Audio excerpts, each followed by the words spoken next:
Hello बच्चों, मैं कविता government primary school sector 9 से। आज हम करेंगे क्लास 5th में ईवीएस की बुक का लेसन नंबर 4। लेसन का नेम क्या है? हौसलों की उड़ान। ठीक है, आगे है, आओ जाने हेलन केलर के बारे में। हेलन केलर 20वीं शताब्दी की एक विलक्षण महिला थी।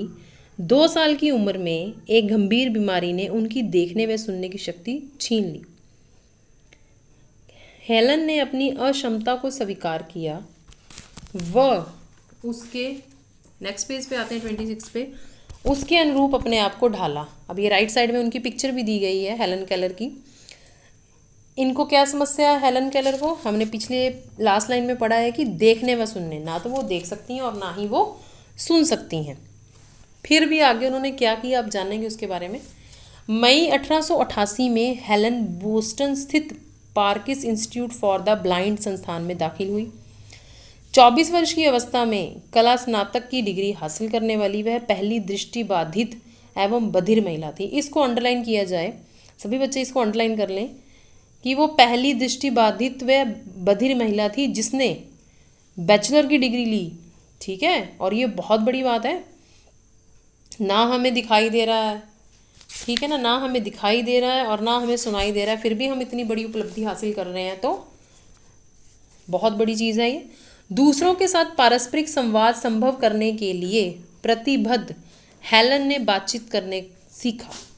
होंठों के स्पर्श से लोगों की बात समझने का हुनर सीखना उनकी अद्भुत स्पर्श क्षमता का प्रमाण था। मतलब उनको दिखाई नहीं दे रहा और सुनाई नहीं दे रहा, तो वो कैसे पता करती थी?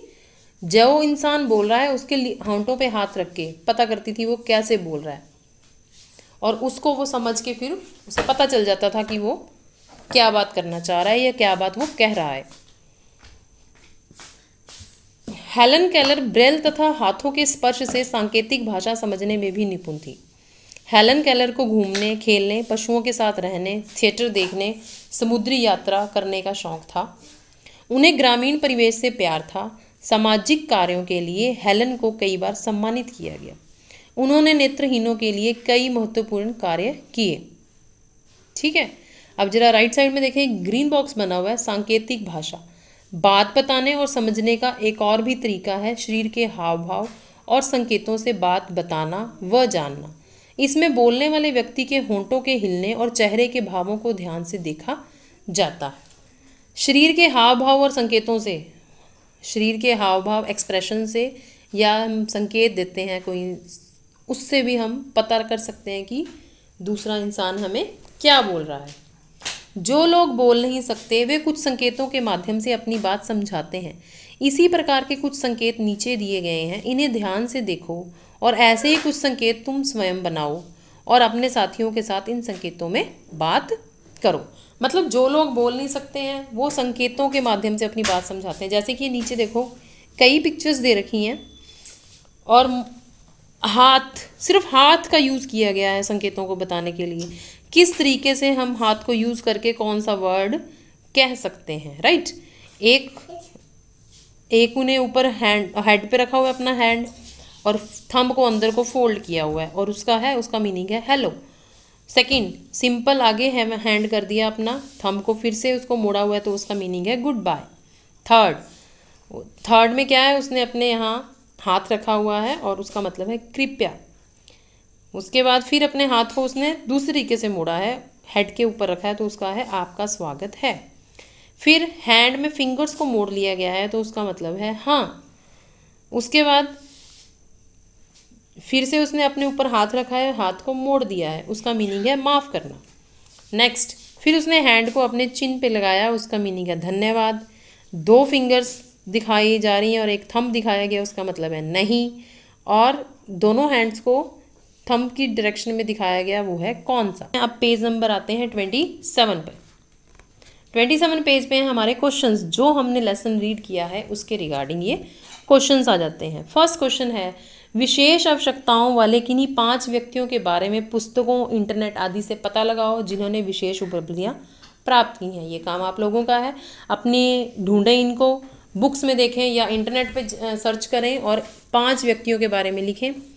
नेक्स्ट, पता करो जो लोग बोल या सुन नहीं सकते वे दूसरों को अपनी बात कैसे समझाते हैं? सांकेतिक भाषा से, ठीक है ना। हेलन केलर वही करती थी क्योंकि वो ना बोल सकती थी ना वो सुन सकती थी। जो लोग बोल या सुन नहीं सकते वे दूसरों को अपनी बात कैसे समझाते हैं? कैसे समझाएंगे? ना तो वो बोल पा रहे हैं ना वो सुन सकते हैं, इशारों से, सांकेतिक भाषा का प्रयोग करके। नेक्स्ट, ऐसा करो, हेलन केलर के बारे में और जानकारी प्राप्त करो।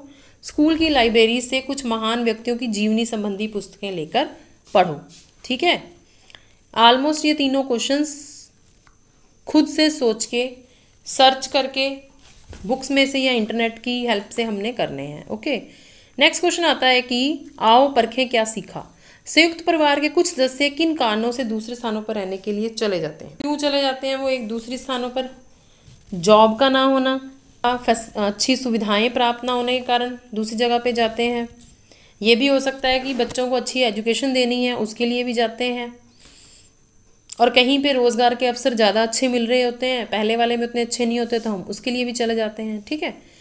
नेक्स्ट, आस पड़ोस की स्वच्छता ना रखने से कौन कौन सी बीमारियां हो सकती हैं? ये हम लास्ट चैप्टर में हमने पढ़ा भी था। इसके बारे में आपने बताना है कि अगर हम साफ़ सफाई नहीं रखेंगे तो हमें कौन कौन सी प्रॉब्लम्स हो सकती हैं। मलेरिया हो जाएगा, और पीलिया हो सकता है, हैजा हो सकता है, ठीक है ना। साफ़ सफाई ना रखने के कारण बीमार पड़ सकते हैं।